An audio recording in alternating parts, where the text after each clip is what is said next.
अस्सलाम वालेकुम क्लास। उम्मीद करता हूँ कि आप सारे के सारे खैरियत से होंगे। अल्हम्दुलिल्लाह आप अपने घर पे पढ़ाई को एंजॉय कर रहे होंगे। तो इंशाल्लाह आज की क्लास में हम लोग नेट के पेपर को डिस्कस करेंगे कि वो सवालात जो आपसे आज पूछे गए। तो ना question number 1, a point at which the incident parallel rays of light converge और appear to diverge after passing through the lens is called. और देखो हमारे पास जो ज्योमेट्रिकल ऑप्टिक्स जो हमारा चैप्टर है उसके अंदर हमारे पास जो बेसिक्स होती हैं उसकी वो बहुत ज्यादा इंपॉर्टेंट है। अब कुछ उनके जो बेसिक्स हैं उनको हम लोग डिस्कस कर लेते हैं कि लेट सपोज हमारे पास जो चैप्टर में बात होती है वो दो लेंसेज की होती है। एक लेंस हमारे पास कहला रहा होता है कन्वर्ज लेंस और एक लेंस हमारे पास कहला रहा होता है डाइवर्ज लेंस। अच्छा, इस कन्वर्ज लेंस को ना आप लोग कह रहे होते हो कि हमारे पास जो कन्वर्ज लेंस है इसे हम लोग कह रहे होते हैं कॉन्वेक्स लेंस, और जो हमारे पास डाइवर्ज लेंस है इसे हम लोग कह रहे होते हैं कॉनकेव लेंस। अब उन दोनों लेंसेज की अपनी अपनी जो है वो हमारे पास एक प्रॉपर्टी है। अब अगर मैं बात करूं कॉन्वेक्स लेंस की तो हमारे पास जो कॉन्वेक्स लेंस होता है उसका जो सिंबल होता है वो कुछ इस तरीके से बनाया जाता है, समथिंग लाइक दैट, कुछ इस तरीके से बनाया जाता है। अब इसके अंदर जो सबसे पहले जो बेसिक्स होती हैं वो ये होती हैं कि हमारे पास एक लाइन होती है जो कि इस लेंस से इस लेंस के सेंटर से पास होती है। हमारे पास एक लाइन होती है जो कि इस लेंस के सेंटर से पास होती है, उससे हम लोग कह रहे होते हैं प्रिंसिपल एक्सिस। क्या कह रहे होते हैं? इसे हम लोग कह रहे होते हैं प्रिंसिपल एक्सिस। अच्छा, वैसे हम लोग जो इमेज फॉर्मेशन करते हैं ज्योमेट्रिकल ऑप्टिक्स में कॉन्वेक्स लेंस में हम ज्यादातर यूज इसका करते हैं। तो हमारे पास जो इमेज फॉर्म की जाती है उसके हमारे पास तीन रूल्स होते हैं, लेकिन हम तीन रूल्स में से दो रूल्स को जो है वो प्रेफरेंस देते हैं और एक रूल को हम लोग जो है वो निग्लेक्ट कर देते हैं। और जब भी हम आपको ये वाली बात बताते हैं कि हमारे पास जो लाइट की रेज है वो दो लाइट की रेज चाहिए होती है हमारे पास इमेज की फॉर्मेशन करने के लिए। एक हमारे पास जो लाइट की रेज होगी वो बिल्कुल सीधी आएगी जो कि प्रिंसिपल एक्सिस के पैरेलल होगी। वो सीधी आएगी सीधी आएगी सीधी आएगी और हमारे पास जो लेंस है इस लेंस से हमारे पास रिफ्रैक्ट हो जाएगी। क्या हो जाएगी? इस लेंस से हमारे पास रिफ्रैक्ट हो जाएगी। और जैसे ही हमारे पास इस लेंस से रिफ्रैक्ट हो जाएगी लाइट की रेस, फिर वो हमारे पास प्रिंसिपल फोकस से पास आउट होगी। कहाँ से पास आउट होगी? फिर वो हमारे पास प्रिंसिपल फोकस से पास आउट होगी। इससे हम लोग कह रहे होते हैं प्रिंसिपल फोकस, या इसे हम लोग कह रहे होते हैं फोसाई, सॉरी प्रिंसिपल फोसाई, या इसे हम लोग कह रहे होते हैं सिर्फ और सिर्फ फोकस। ये तीनों के तीनों इसी के नाम है कि हमारे पास जो इमेज फॉर्मेशन होगी वैसे वो तीन तरह की होती है, तीन रूल्स होते हैं, लेकिन हम तीन रूल्स में से सिर्फ और सिर्फ दो को जो है वो सिलेक्ट करते हैं और एक रूल को हम लोग निगलेक्ट कर देते हैं। पहला रूल हमारे पास ये कहता है कि हमारे पास जो लाइट की रेज होगी वो प्रिंसिपल एक्सिस के पैरेलल होगी, जो कि पर्पल कलर से आपको नजर आ रहा होगा।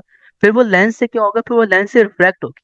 और जो हमारे पास जब वो लाइट है जब वो लेंस से रिफ्रैक्ट होगी तो वो प्रिंसिपल फोसाई या फिर प्रिंसिपल फोकस या फिर फोकस से पास होगी।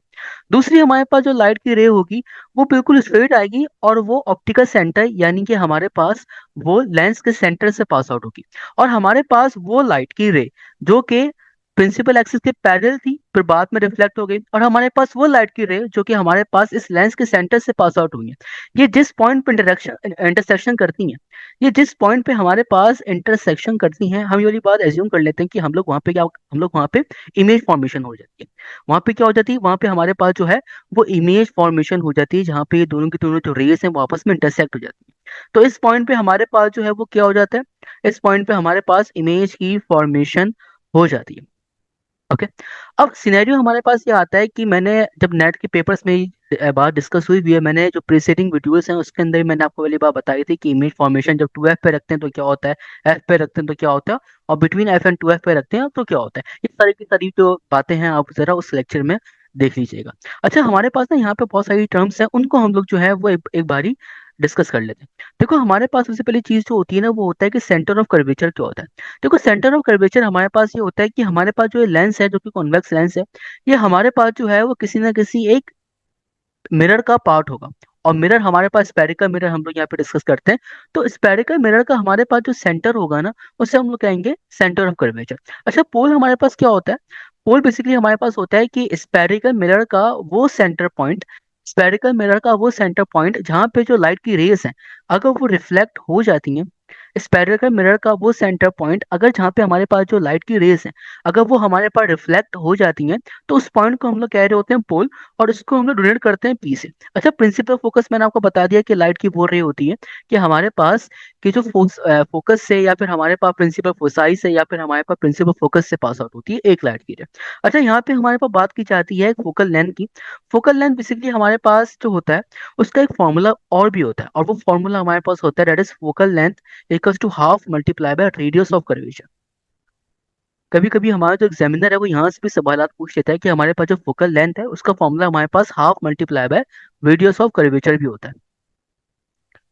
तो ये हमारे पास कुछ ना कुछ बेसिक्स हैं। अच्छा, अगर मैं बात करूँ हमारे पास कॉनकेव लेंस की, तो कॉनकेव लेंस में हमारे पास क्या होता है, कुछ इस तरीके से हमारे पास जो है वो कॉनकेव लेंस का जो नक्शा है वो बनाया जाता है, और ये उसका हमारे पास जो है वो ऑप्टिकल सेंटर है या फिर हमारे पास इस लेंस का सेंटर है। सिमिलरली यहाँ पे भी हमारे पास वो लाइन होगी जिसे हम लोग प्रिंसिपल एक्सिस कह रहे हैं जो कि इस लेंस के सेंटर से पास आउट होगी। अब इमेज फॉर्मेशन के लिए हमारे पास दो लाइट की रेज चाहिए होती है। अच्छा, हमारे पास जो एक लाइट की रे होगी, हमारे पास जो एक लाइट की रे होगी वो प्रिंसिपल एक्सिस के पैरेलल होगी, और जैसे जैसे वो हमारे पास इस लेंस से रिफ्लेक्ट होगी तो वो रिफ्लेक्ट होके आगे चले जाएगी, कुछ इस तरीके से चली जाएगी रिफ्लेक्ट होके। ओके, और दूसरी हमारे पास जो लाइट की रे है वो हमारे पास कुछ इस तरीके से यूं आएगी और हमारे पास इस लेंस के सेंटर से पास आउट हो जाएगी। तो हमारे पास ये सिनेरियो हो गया। अच्छा, हमारे पास वो लाइट की रे जो कि हमारे पास रिफ्रैक्ट हो गई थी इस कॉनकेव लेंस से, अगर हम उसको थोड़ा सा पीछे एक्सटेंड करेंगे ना, तो जिस पॉइंट पे वो इंटरसेक्शन करेगी, जिस पॉइंट पे वो इंटरसेक्शन करेगी वहां पे हमारे पास जो है वो इमेज की फॉर्मेशन हो जाएगी। तो आप वाली बात कह सकते हो कि हमारे पास कॉनकेव लेंस में जहाँ पे ऑब्जेक्ट रखा जाता है वहीं पे हमारे पास जो इमेज है वो फॉर्म हो जाती है। ओके, तो ये हमारे पास कुछ ना कुछ बेसिक्स थी ज्योमेट्रिकल ऑप्टिक्स की। ओके, जिसमें हम कॉन्वेक्स लेंस और कॉनकेव लेंस को डिस्कस कर रहे होते हैं। अच्छा, अब बात करते हैं क्वेश्चन नंबर 2 की। A force of 5i plus का 6j माइनस का 4k is acting on a body produces a displacement of S equal to 6i plus का 5k, work done by the forces. अब हमारे पास जो वर्क डन होता है उसका फॉर्मूला हमारे पास होगा W equals to F dot T. अच्छा, यहाँ पे हमारे पास जो फोर्स है और यहाँ पे हमारे पास जो डिस्प्लेसमेंट है वो हमें वेक्टोरियल फॉर्म में गिवन है। वेक्टोरियल फॉर्म से मुराद है कि हमारे पास ये 5i plus 6j plus minus का 4k, ये जो आई जे के है ना ये हमारे पास कहलाते हैं यूनिट वेक्टर्स। और हमारे पास जो यहाँ पे फोर्स गिवन है वो वेक्टोरियल फॉर्म में गिवन है। कैसी फॉर्म में गिवन है, वो वेक्टोरियल फॉर्म में गिवन है। अब जो मुझे फोर्स की वैल्यू है मैं वो मैं फोर्स की जगह पे पुट करूंगा, और जो मुझे डिस्प्लेसमेंट की वैल्यू गिवन है वो मैं डिस्प्लेसमेंट की जगह पे पुट करूंगा। तो फोर्स की वैल्यू की जगह मेरे पास आ गया 5i प्लस का 6j माइनस का 4k, बीच में लगेगा हमारे पास डॉट, क्योंकि हमारे पास ये डॉट प्रोडक्ट है द फोर्स एंड डिस्प्लेसमेंट का। हमारे पास जो डॉट प्रोडक्ट होता है वो हमारे पास वर्क डन कहला रहा होता है, और जो डिस्प्लेसमेंट है वो मुझे गिवन है 6i प्लस का 5k। अच्छा, अब हमारे पास जो कैलकुलेशन है वो कुछ इस तरीके से होगी कि जो आई वाला है, आई वाला हमारे पास आई वाले से मल्टीप्लाई होगा, और जो जे वाला है, जे वाला हमारे पास जे वाले से मल्टीप्लाई होगा। अब सवाल यहाँ पे ये है कि हमारे पास जो डिस्प्लेसमेंट का वेक्टर है उसके अंदर हमें जे नहीं गिवन, तो जे यहाँ पे क्या है, जे हमारे पास यहाँ पे है मिसिंग। अब देखो, अगर आपके पास कोई भी जो यूनिट वेक्टर है अगर वो मिसिंग होगा ना तो आप जो है वो उसको मल्टीप्लाई नहीं कराइएगा। ठीक है, तो हमारे पास जो जे है वो फोर्स का तो गिवन है लेकिन डिस्प्लेसमेंट का जे हमारे पास जो है वो मिसिंग है। तो हम लोग जो जे है उसको हम लोग मल्टीप्लाई नहीं कराएंगे। सिमिलरली हम क्या करेंगे उसको, हम उसको यहाँ से कर लेंगे निग्लेक्ट, ताकि हमारे पास कैलकुलेशन जो है वो क्या हो, इजी हो। और हमारे पास जो के है, जो हमारे पास के फोर्स का है वो हमारे पास डिस्प्लेसमेंट के के से मल्टीप्लाई होगा। अब आई डॉट प्रोडक्ट की ये प्रॉपर्टी है कि आई डॉट जे और के डॉट के, इनका आंसर हमारे पास क्या आता है, हमेशा वन आता है।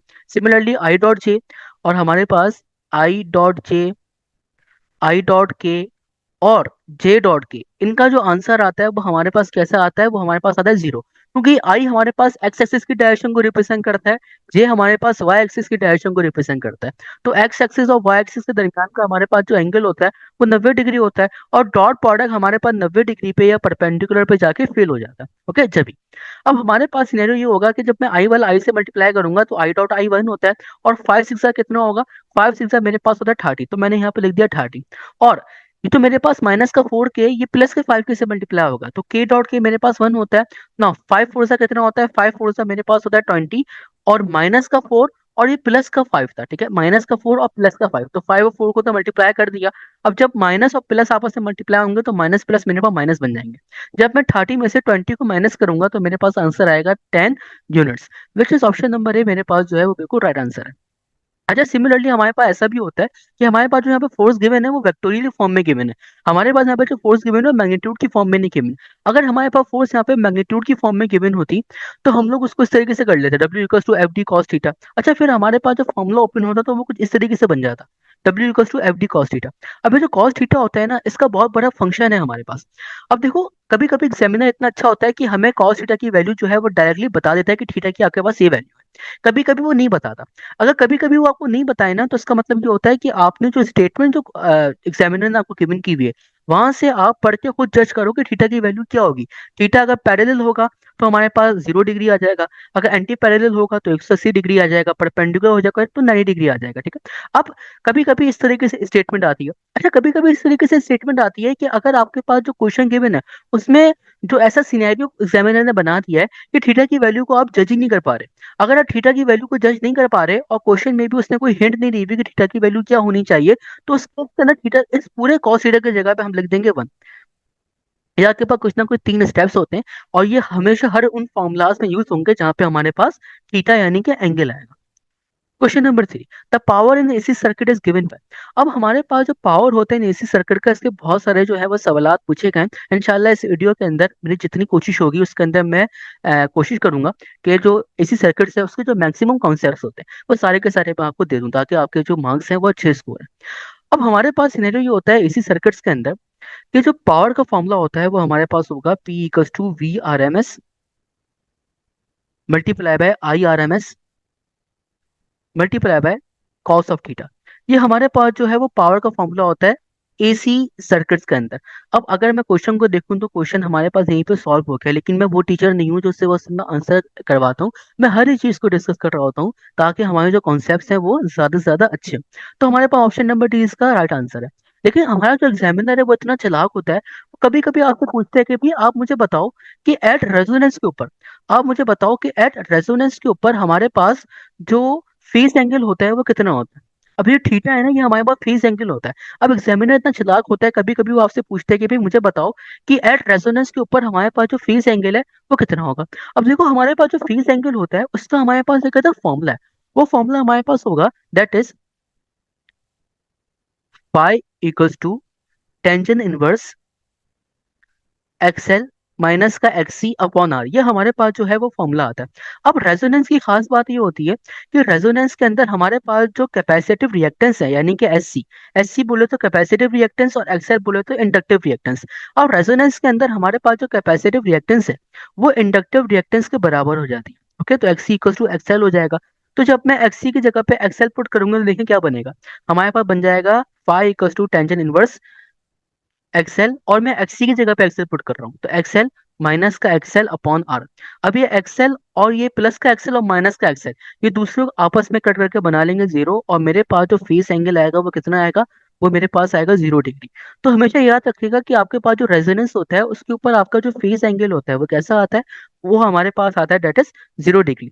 और साथ ही साथ हमारे पास जो रेजोनेंस होगा उसके अंदर इंडक्टेंस, कैपेसिटिव इंडक्टेंस हमारे पास जो है, सॉरी कैपेसिटिव रिएक्टेंस हमारे पास इंडक्टिव रिएक्टेंस के बराबर हो जाएगी।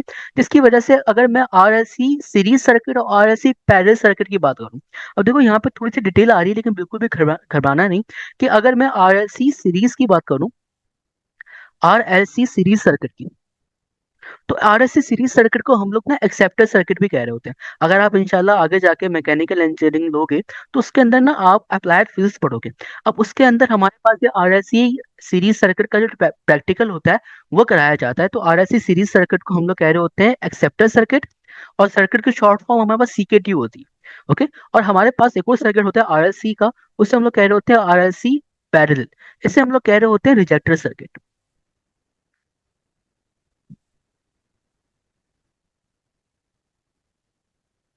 ओके, अब अगर आरएलसी सीरीज सर्किट की बात की जाती है तो हमारे पास जो वोल्टेज होता है वो कैपेसिटर का वोल्टेज जो होता है वो हमारे पास लैग करता है, और इंडक्टर का हमारे पास जो वोल्टेज होता है यानी कि वी का हमारे पास जो वोल्टेज होता है वो हमारे पास लीड करता है। ओके, और हमारे पास अगर आरएलसी पैरेलल सर्किट की बात की जाती है तो हमारे पास जो करंट होता है कैपेसिटर का वो हमारे पास लीड करता है, और हमारे पास जो करंट होता है इंडक्टर का वो हमारे पास लैग करता है। या आप छोटे छोटे पॉइंट्स ही बना सकते हो। ओके। अब एग्जामिनर हमसे ये पूछता है कि हमारे पास आरएलसी सीरीज सर्किट में और आरएलसी पैरेलल सर्किट के अंदर सिनेरियो ये होता है कि अगर मैं सीरीज सर्किट का पहले ग्राफ बनाऊं, अगर मैं ग्राफ बनाऊं सीरीज सर्किट का, तो हमारे पास यहाँ पे चलती है दैट इज करंट की वैल्यू, और यहाँ पे हमारे पास चलती है फ्रीक्वेंसी की वैल्यू, ऑन हॉरिजॉन्टल एक्सिस पे फ्रीक्वेंसी की वैल्यू और वर्टिकल एक्सिस पे करंट की वैल्यू। और ग्राफ हमारे पास कुछ इस तरीके से बनता है। ये ग्राफ नहीं है, ओके। ग्राफ हमारे पास ये होता है, ठीक है। ये हमारे पास ग्राफ होता है। अच्छा, यहाँ पे आप देखोगे कि हमारे पास जो ये वाला जो पॉइंट होता है, जो मैक्सिमम पॉइंट होता है इस ग्राफ का, ठीक है, उसके ऊपर हमारे पास क्या होता है कि जो एक्सएल होता है वो हमारे पास एक्सी के बराबर हो जाता है, ठीक है। और इस पॉइंट को हम लोग कह रहे होते हैं रेजोनेंस फ्रीक्वेंसी का। फिर हम यहाँ से जो है वो डॉट डॉट जो है वो लाइन मार्क मार्क कर देते हैं, और यहाँ से फ्रीक्वेंसी की कोई भी वैल्यू होती है वो हम पास आने ग्राफ से पता लगा लेते हैं, ठीक है। अच्छा, रेजोनेंस फ्रीक्वेंसी के ऊपर आरएलसी सीरीज सर्किट में, ओके, आरएलसी सीरीज सर्किट के ऊपर हमारे पास जो रेजोनेंस फ्रीक्वेंसी होती है उसके ऊपर जो करंट ड्रॉ होता है ना, वो मैक्सिमम करंट ड्रॉ होता है। कैसा करंट ड्रॉन होता है? हमारे पास मैक्सिमम करंट जो है वो ड्रॉन होता है आरएलसी सीरीज सर्किट के अंदर, ठीक है। अब बात कर लेते हैं हम लोग आरएलसी पैरेलल सर्किट के अंदर। ये आपके पास आ गया आरएलसी पैरेलल सर्किट। अब आरएलसी पैरेलल सर्किट का हमारे पास जो ग्राफ होता है ना, वो कुछ इस तरीके से बनता है। हमारे पास जो वर्टिकल एक्सिस है वहां पे करंट आएगा, हमारे पास जो हॉरिजॉन्टल एक्सिस है वहां पे हमारे पास फ्रीक्वेंसी आएगी, ओके। और ग्राफ कुछ हमारे पास इस तरीके से बनेगा। और ग्राफ के रिस्पेक्ट से आप बात नहीं पता लगा सकते हो कि ये हमारे पास जो पॉइंट होगा, ये हमारे पास रेजोनेंस फ्रीक्वेंसी का पॉइंट होगा, जहाँ पे हमारे पास जो एक्सएल है वो एक्सी के बराबर आ जाएगा। अच्छा, आरएलसी पैरेलल सर्किट के अंदर या आरएलसी रिजेक्टर सर्किट के अंदर हमारे पास जो करंट ड्रॉ होता है ना एट रेजोनेंस फ्रीक्वेंसी के ऊपर, यहाँ पे हमारे पास जो करंट ड्रॉ होगा एट रेजोनेंस फ्रीक्वेंसी के ऊपर वो हमारे पास कैसा होगा? वो हमारे पास मिनिमम होगा, ओके। तो ये हमारे पास कुछ ना कुछ पॉइंट्स हैं, तो स्टूडेंट्स जो है बहुत ज्यादा कंफ्यूज होते हैं इसी सर्किट्स के अंदर, उनको बहुत मुश्किल लगता है। मुश्किल नहीं है, अगर आप पॉइंट बना के इस लेक्चर को देखोगे तो इंशाल्लाह काफी सारी जो चीजें आई होप सो कि आपको क्लियर हो रही होंगी ना। अब हमारे पास फ्रीक्वेंसी का एक और भी फॉर्मूला होता है इधर, और वो फ्रीक्वेंसी का हमारे पास फॉर्मूला होगा that is F equals to 1/2 pi under root L C. ये हमारे पास फ्रीक्वेंसी का फॉर्मूला होता है। ये सारे के सारे आप हमारे जो पॉइंट्स हैं, जो फॉर्मुलाज हैं, ये आप नोट करके जाना है, इससे आपको काफी ज्यादा जो है वो हेल्प मिलेगी। ओके, तो इसका जो हमारे पास फॉर्मूला था वो क्या था? The power in AC circuit is given by P equals to VI cos theta. Now question number 4. 1 henry can be define as. अब देखो आपके पास जो हेनरी का काम होता है ना, वो हमारे पास होता है सेल्फ इंडक्टेंस में, ओके। और हमारे पास वो होता है डेट इज म्यूचुअल इंडक्टेंस के अंदर। अब हमारे पास नेटर ये होता है कि अगर मैं सेल्फ इंडक्टेंस की बात करूं तो हमारे पास E equals to L delta I over delta T हमारे पास ये फॉर्मूला होता है। अब जरा मैं एल की वैल्यू कलर कर लेता हूँ, तो हमारे पास बन जाएगा L equals to E multiply by delta T upon delta I, ठीक है।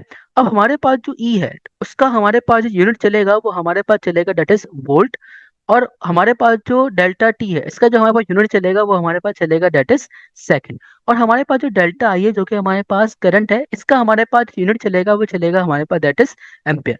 अब हम इसको डिफाइन कैसे कर सकते हैं कि हमारे पास जो 1 हेनरी है वो किसके बराबर होता है? देखो हमारे पास 1 हेनरी बराबर होता है कि अगर मुझे जो है वो 1 वोल्ट की ईएमएफ इंड्यूस करनी है, अगर मुझे 1 वोल्ट की जो है वो ईएमएफ इंड्यूस करनी है, जस्ट अ सेकेंड, अगर मुझे 1 वोल्ट की ईएमएफ इंड्यूस करनी है, ओके, 1 वोल्ट की ईएमएफ इंड्यूस करनी है, तो मैं 1 सेकंड में 1 एम्पियर की वैल्यू को चेंज करूंगा।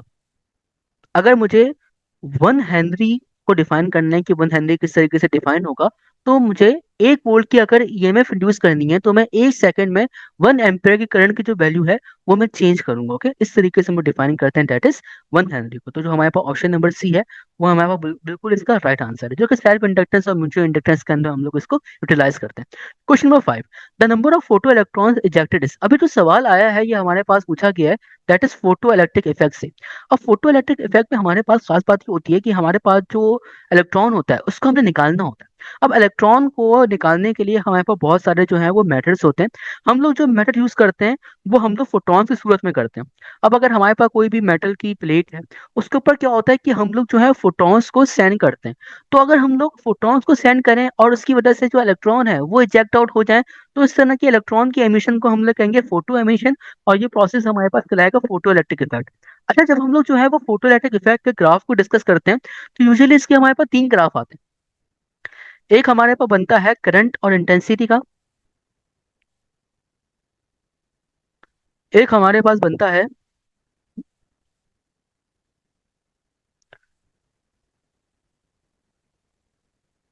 स्टॉपिंग पोटेंशियल,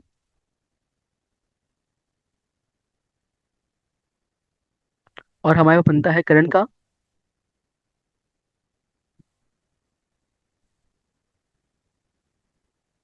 और एक हमारे पास बनता है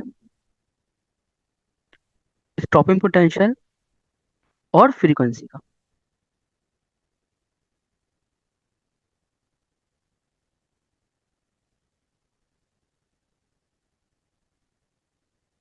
ये हमारे पास तीन ग्राफ बनते हैं। अच्छा, अगर हम बात करें करंट और इंटेंसिटी की, तो हमारे पास जो इसका ग्राफ बनता है ना, वो बिल्कुल हमारे पास एक अदर स्ट्रेट लाइन बनता है। ओके, इसका मतलब हमारे पास ये होता है कि जितनी हम लोग इंटेंसिटी बढ़ाते जाते हैं, जितनी हम लोग इंटेंसिटी बढ़ाते जाते हैं, जैसे जैसे हमारा जो फोटो करंट है, या फिर हमारे पास जो फोटो इलेक्ट्रॉन्स होते हैं, वो हमारे पास कैसे होते हैं, वो भी हमारे पास बढ़ते रहते हैं। तो अगर हम जितनी इंटेंसिटी बढ़ाएंगे, उतना ही हमारे पास सर्किट के अंदर जो करंट है वो फ्लो होगा। अच्छा, स्टॉपिंग पोटेंशियल और करंट का हमारे पास जो ग्राफ होता है ना, वो कुछ इस तरीके से बनता है।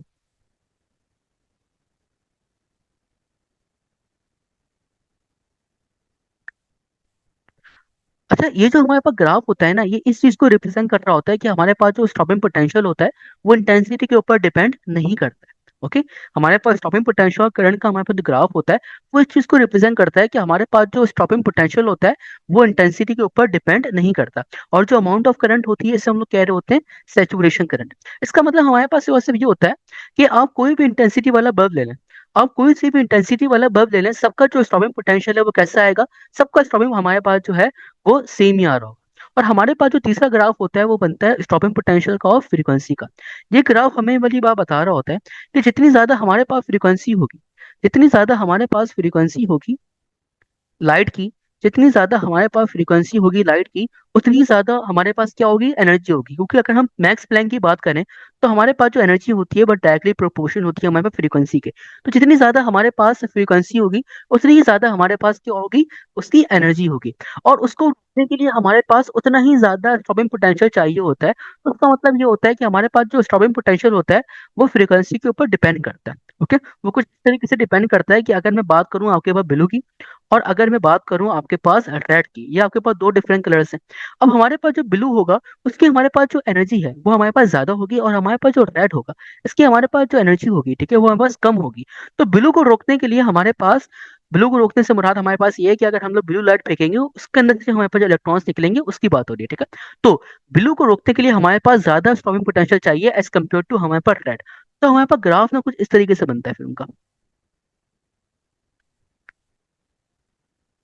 ओके, ये हमारे पास ब्लू कलर का ग्राफ है, और ये हमारे पास जो है वो रेड कलर का ग्राफ है।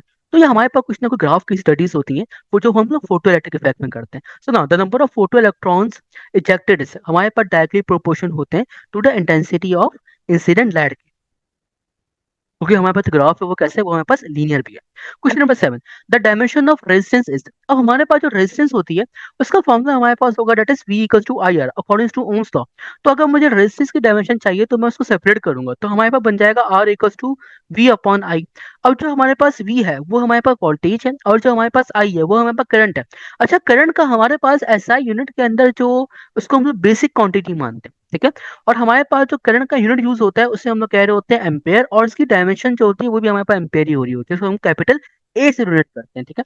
तो हमारे पास बन जाएगा वोल्टेज अपॉन एम्पेयर। अभी जो एम्पेयर है ऊपर जाएगा तो बन जाएगा नेगेटिव का। तो ये हो गया मेरे पास voltage multiply by A inverse. A इधर हमारे पास एरिया नहीं है, ए इधर हमारे पास जो है वो एम्पेयर है। अच्छा, हमारे पास जो वोल्टेज है, उसके अगर हम लोग डायमेंशन निकालेंगे, वो कुछ इस तरीके से निकालते हैं, that is voltage equals to electrical field intensity dot displacement. और हमारे पास जो इलेक्ट्रिकल फील्ड इंटेंसिटी है, इसका हमारे पास जो यूनिट चलता है, वो चलता है F E upon Q. Sorry, जो फॉर्मूला है इसका, वो हमारे पास चलता है एफ ई अपॉन क्यू। और जो डिस्प्लेसमेंट है, इसका हमारे पास यूनिट है, वो चलता है हमारे पास, डेट इज मीटर। अभी हमारे पास जो एफ है, ये हमारे पास फोर्स है। मैंने आपसे कहा था बहुत सारी वीडियोस के अंदर कि आपने दो से तीन चीजें याद रखनी है। एक तो फोर्स की डायमेंशन याद रखनी है, मून के ऊपर एक्सीलरेशन ड्यू टू ग्रेविटी कितनी होती है, और जुपिटर के ऊपर कितनी होती है। इससे बहुत ज्यादा जो हमारे पास हमारे जो सवालात होते हैं, वो क्लियर हो जाते हैं। तो फोर्स की हमारे पास जो डायमेंशन होती है ना, वो हमारे पास होती है MLT माइनस का 2। ओके, अगर आपको नहीं याद कि फोर्स की डायमेंशन कैसे निकालते हैं, तो देखो फोर्स की डायमेंशन हम निकालते हैं F equals to M A से। अब यहाँ से जो है वो फोर्स की डायमेंशन को बासानी निकालो। तो फोर्स की डायमेंशन हमारे पास होती है MLT-2। और जो हमारे पास चार्ज है, इसका हमारे पास फॉर्मूला होता है, वो होगा that is I equals to Q upon T. Okay. अब आई भी हमारे पास बेसिक यूनिट है और जो टी है वो भी हमारे पास बेसिक यूनिट है। तो क्यू का हमारे पास जो यूनिट बन जाएगा वो बन जाएगा आई मल्टीप्लाई बाय टी। ओके। आई हमारे पास जो है वो करंट है और टी हमारे पास जो है वो टाइम। अब हमारे पास जो फोर्स है, ओके, उसका हमारे पास जो डायमेंशन होती है वो होती है M L T minus two. तो यहाँ पे मेरे पास आ गया M L T minus two. और हमारे पास जो चार्ज है वो हमारे पास होगा आई मल्टीप्लाई बाय टी। आई बोले तो हमारे पास करंट, करंट का हमारे पास जो यूनिट होता है वो चलता है एम्पियर। उसकी डायमेंशन भी हमारे पास कैपिटल ए होती है। तो यहाँ पे मैंने लिख दिया capital A multiply by time. Time हमारे पास बोले तो सेकंड, और सेकंड की हमारे पास जो डायमेंशन होती है वो होती है कैपिटल टी। तो यहाँ पे लिख दिया। और जो डिस्प्लेसमेंट है इसका यूनिट हमारे पास चलेगा डी, सॉरी एम। और एम की हमारे पास डायमेंशन होती है कैपिटल एल। अब हमारे पास जो कैपिटल एल है वो इस कैपिटल एल से मल्टीप्लाई होगा तो हमारे पास बन जाएगा ये एल स्क्वायर। ओके। एम हमारे पास कहीं पे भी नहीं है तो एम हमारे पास एक दफा पे आ गया। और हमारे पास जो टी की पावर माइनस का टू ऊपर है, हमारे पास टी की माइनस एल क्यूब हो गया ये, सॉरी एल स्क्वायर हो गया ये। और हमारे पास टी की पावर जो माइनस टू है ये हमारे पास है ऊपर, और हमारे पास टी की पावर वन नीचे पॉजिटिव में। जब ये ऊपर जाएगा तो हमारे पास नेगेटिव का बन जाएगा। फिर बिल्कुल सेम होंगी, पावर एड्स होंगे तो टी की पावर माइनस का टू में जब टी की पावर माइनस का वन ऐड होंगे तो हमारे पास बन जाएगा टी की पावर माइनस का थ्री। और ये एम्पेयर नीचे पॉजिटिव में जब ऊपर जाएगा तो हमारे पास नेगेटिव का बन जाएगा। तो ये हो जाएगा हमारे पास ए की पावर माइनस का वन। ठीक है। ये हमारे पास वोल्टेज की डायमेंशन है। किसकी डायमेंशन है? हमारे पास वोल्टेज की डायमेंशन है। अब अगर मुझे रेजिस्टेंस की डायमेंशन निकालनी है तो कैसे निकालेंगे? R equals to V multiply by A inverse था जो कि हमने फाइंड आउट किया था। हमारे पास जो वी है, ओके, इसकी हमारे पास डायमेंशन आई थी M L square T minus three multiply by A inverse. और जो हमारे पास करंट है, ठीक है, वो हमारे पास उसकी डायमेंशन थी ए इनवर्स। तो हमारे पास जो ये वाला ए इनवर्स है, हमारे पास जो ये वाला ए इनवर्स है ये इससे मल्टीप्लाई होगा और बेसिस सेम होंगी, पावर एड्स होंगी। तो हमारे पास बन जाएगा M L square T minus three A minus two. ये हमारे पास जो डायमेंशन है ये हमारे पास डायमेंशन है रेजिस्टेंस की। ये हमारे पास कौन सी डायमेंशन है? ये हमारे पास डायमेंशन है रेजिस्टेंस की, विच इज ऑप्शन नंबर है हमारे पास बिल्कुल राइट आंसर है इसका। Now question number 7, the scalar product of two vectors is 2 under root 3 and the magnitude of vector products is 2, the angle between them. अब हमारे पास जो स्केलर प्रोडक्ट होता है इससे मुराद हमारे पास ये होती है कि ये हमारे पास जो है वो क्रॉस प्रोडक्ट है। कैसा प्रोडक्ट है? ये हमारे पास जो है वो क्रॉस प्रोडक्ट है। सॉरी सॉरी, ये हमारे पास डॉट प्रोडक्ट है क्योंकि स्केलर प्रोडक्ट हमारे पास जो होता है वो बराबर होता है डॉट प्रोडक्ट है। और जो हमारे पास ये वेक्टर प्रोडक्ट है ये हमारे पास कैसा है? ये हमारे पास है क्रॉस प्रोडक्ट। वो हमसे कह रहे हैं कि हमारे पास जो स्केलर प्रोडक्ट है दो वेक्टर्स के, उसकी हमारे पास वैल्यू आ रही है 2 अंडर रूट 3। और हमारे पास जो मैग्नीट्यूड है, ठीक है, वेक्टर प्रोडक्ट का, उसकी वैल्यू आ रही है हमारे पास 2। आप बताइए कि हमारे पास जो एंगल है बिटवीन देम वो क्या होगा? अब देखो इसका मतलब ये है कि हम लोग अगर ए क्रॉस बी का फॉर्मूला लिखें तो हमें पता है कि ए क्रॉस बी बराबर होता है A B sine of theta के। ओके। ए क्रॉस बी बराबर होता है A B sine of theta के। और जो ए डॉट बी है, जो मेरे पास ए डॉट बी है वो बराबर होता है A B cos of theta के। अब क्योंकि मुझे एंगल चाहिए, ठीक है, और मुझे जो क्रॉस प्रोडक्ट की वैल्यू है, जो क्रॉस प्रोडक्ट की वैल्यू है मुझे वो गिवन की हुई है 2। और जो डॉट प्रोडक्ट है उसकी वैल्यू मुझे गिवन की हुई है 2 अंडर रूट 3। अब मुझे चाहिए इनका एंगल। ओके। अब एंगल कैसे फाइंड आउट करेंगे? एंगल को फाइंड आउट करने के लिए मेरे पास जो मैं वेक्टर प्रोडक्ट है उसको मैं क्रॉस प्रोडक्ट से, सॉरी, जो वेक्टर प्रोडक्ट है उसको मैं डॉट प्रोडक्ट से क्या करूंगा? डिवाइड करूंगा। यानी कि अभी कह सकते हैं कि हमारे पास जो क्वेश्चन नंबर वन है उसको अभी क्वेश्चन नंबर टू से डिवाइड कर दें। जब इसको क्वेश्चन नंबर वन को क्वेश्चन नंबर टू से डिवाइड करेंगे तो आपके पास बनेगा A B sine of theta upon A B cos of theta equals to A cross B upon A B. आपके पास ये बनेगा। ओके। अब हमारे पास जो क्रॉस प्रोडक्ट है, हमारे पास जो क्रॉस प्रोडक्ट है या हमारे पास जो वेक्टर प्रोडक्ट है उसकी वैल्यू हमें गिवन की हुई है 2। और हमारे पास जो डॉट प्रोडक्ट है उसकी वैल्यू हमें गिवन की हुई है दैट इज 2 अंडर रूट 3। तो इसकी वैल्यूज हम लोग यहाँ पे सब्स्टिट्यूट कर लेंगे और साथ ही साथ हमारे पास जो ए बी वाला ऊपर है और जो ए बी हमारे पास नीचे, ये दोनों आपस में कैंसिल। और sine theta upon cos theta हमारे पास बनता है टेंजेंट थीटा। जब भी हमने क्वेश्चन नंबर वन को क्वेश्चन नंबर टू से डिवाइड कराया है, क्वेश्चन नंबर टू को क्वेश्चन नंबर वन से डिवाइड नहीं कराया। ओके। सो नो, अब मेरे पास ये बन जाएगा 2 ऊपर और नीचे आपके पास आ जाएगा 2 अंडर रूट 3। ये आपके पास बन गया। अब क्या करना है? अब जो है वो हमने टू को डिवाइड करना है, हमने टू को डिवाइड करना है 2 अंडर रूट 3 से। तो जब आप टू को डिवाइड करेंगे 2 अंडर रूट 3 से तो हमारे पास जो टू का टू है ये आपस में हो जाएगा कैंसिल। ऊपर वाला टू नीचे वाला टू को कैंसिल कर देगा और हमारे पास बन जाएगा 1/√3। अब आपने वाली चीज सोचनी है कि हमारे पास जो टेंजेंट थीटा है वो अपनी वैल्यू 1/√3 कब देता है? टेंजेंट थीटा अपनी वैल्यू 1/√3 जब देगा जब हमारे पास जो थीटा है इसकी वैल्यू हमारे पास हो जाएगी 30 डिग्री। तो 30 डिग्री के ऊपर हमारे पास जो टेंजेंट है वो अपनी वैल्यू 1/3 देगा, which is option number C हमारे पास बिल्कुल right answer. Question number 8. The SI unit of spring constant is identified with that of. देखो हमारे पास जो स्प्रिंग कांस्टेंट होता है उसका फॉर्मूला हमारे पास होगा F इक्वल्स टू के एक्स, ये हमारा फॉर्मूला होता है। अब हमारे पास जो के है वो उसे हम लोग बोलते हैं स्प्रिंग कांस्टेंट, जो कि हार्डनेस को डिफाइन करता है। ओके, तो K equals to F by x आ गया। अब हमारे पास जो फोर्स है इसका हमारे पास यूनिट चलेगा न्यूटन, और डिस्प्लेसमेंट का हमारे पास जो यूनिट चलता है वो चलता है metre, which is newton upon metre.